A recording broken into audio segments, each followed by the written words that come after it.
Hello and welcome to this training video on data protection brought to you by Hippo Health Training.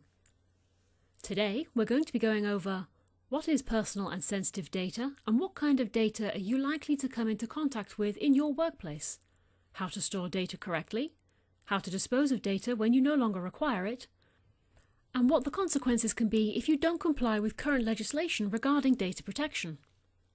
So what is personal and sensitive data? Personal data is that which relates to a specific person and can be used to identify them. This could be obvious identifiers, such as name, addresses, telephone numbers, but it can also be less obvious, such as IP addresses or traffic trackers or cookies used by computers. Sensitive data is that which falls into a special category and requires further protection. This includes race and religion, union membership, and information regarding an individual's sexuality.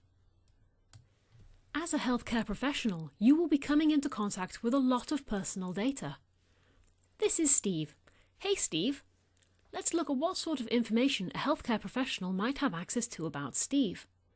We've got his name and address. In fact, we have all his contact information and history. We have information about his racial origins and genetic makeup. We know about his sexual orientation and health. We might even know about his hobbies from his records, and we know all about his family. In short, we have a lot of information on Steve that could be used to identify him. So, how can we store all this data? Well, the EU General Data Protection Regulation dictates how long information can be stored for. Data that is of interest to the public or research should be archived, but personal information shouldn't be kept for any longer than is necessary and should be disposed of when no longer needed. The NHS will hold information for at least 8 years since a patient's last visit, unless there is a chance it will be needed in the future, such as for oncology or blood works.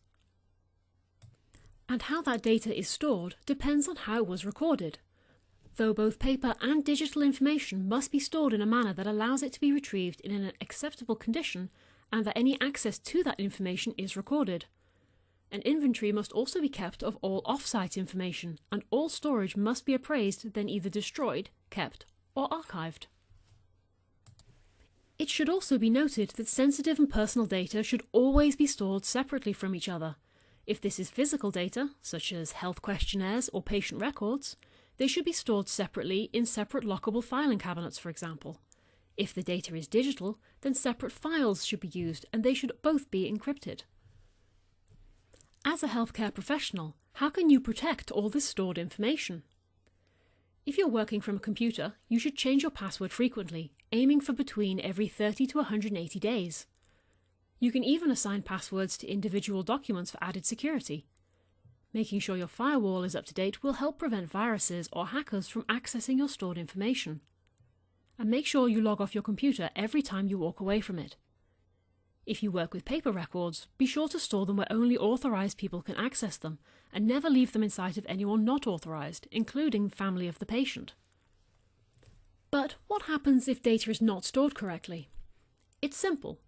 If you disclose medical information on purpose or by accident to a person not authorised to receive that information, the consequences could be a lawsuit for malpractice against you and the company you work for. And any party that feels they have suffered as a result can press legal charges. Ultimately, you could lose your job for breach of confidentiality. So how can you dispose of all that data to make sure it doesn't fall into the wrong hands? All data must ultimately be incinerated, but what happens before changes depending on how the data was originally stored. Optical data, such as CDs, must be abraded first, while drives such as solid-state or flash drives must undergo multi-pass wiping to erase the data they hold. Paper records, including X-rays, must be micro-cross shredded to a size of no more than 15 by 4 millimeters. Here's a quick recap. Make sure you know the difference between sensitive and personal data. Always store personal and sensitive data separated from each other. Make sure you protect the data you hold by changing the computer password frequently and by locking paper records away. Make sure you dispose of data in a suitable and irretrievable manner. Thank you for watching this training video brought to you by Hippo Health. Please complete our questionnaire to test your learning.